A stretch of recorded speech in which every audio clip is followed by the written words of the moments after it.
I really wanted this Jesus to be the Messiah, the promised Savior of God's chosen people. God knows we needed one, and needed one badly. When he stormed into the temple and started tossing tables, making his demands, he seemed unstoppable. Finally, here was a leader we could follow, a king we could fight for. We readied ourselves to follow him. Surely he would head to the Roman fortress and unleash his anger on those dogs there. But no, instead, he started healing people. It wasn't what we expected, but we figured it was all right, since we would need an able body of soldiers to send those Romans packing. But then came the days of teaching. With no real mention of Rome, we started getting concerned. Does this Messiah not care about the oppression we go through? How could the true king of the Jews stand to have a puppet king and a foreign governor ruling his holy kingdom? We agreed Jesus would have to act soon, or we would lose all momentum he had created with this big entry into the city. He had to act, or we would lose all our faith. He was so beautiful. He taught us and healed the sick and did so many wonderful things.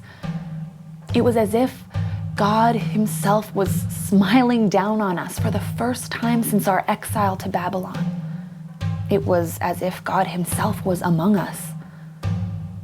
It's hard to imagine that a man like that could have enemies, but not everyone believed in him. Something that Jesus said or did made the people at the temple very angry. I guess Jesus taught more about a faith that had less to do with sacrifices and rituals and a lot more to do with looking after the little guys, the orphans, the widows, outcasts, people like that.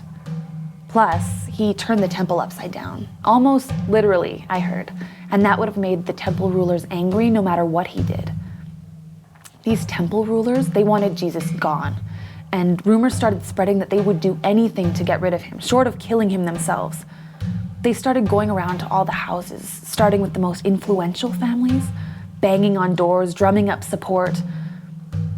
When my parents told them that they believed Jesus, they got so angry. They told my father that his place of honor was not set in stone, and that his standing in the community could be taken away from him like that if they decided. They gave him one day to think about it. It started out harmlessly at first.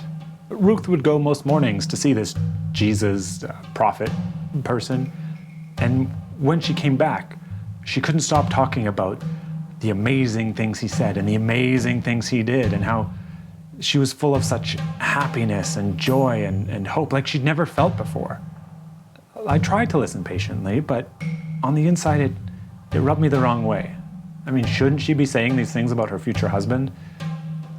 But I didn't want to rain on her parade. And with my own trade business taking off and taking time that probably belonged to her in the first place, I just told her that I was happy for her. Happy wife and all that, But then she stopped showing up to the store at all. Even on days we had planned to meet to prepare for the wedding.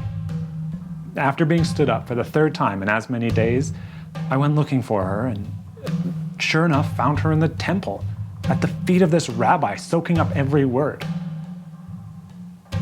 Sure, he had some good things to say and seemed likable enough, but Ruth was my fiancée.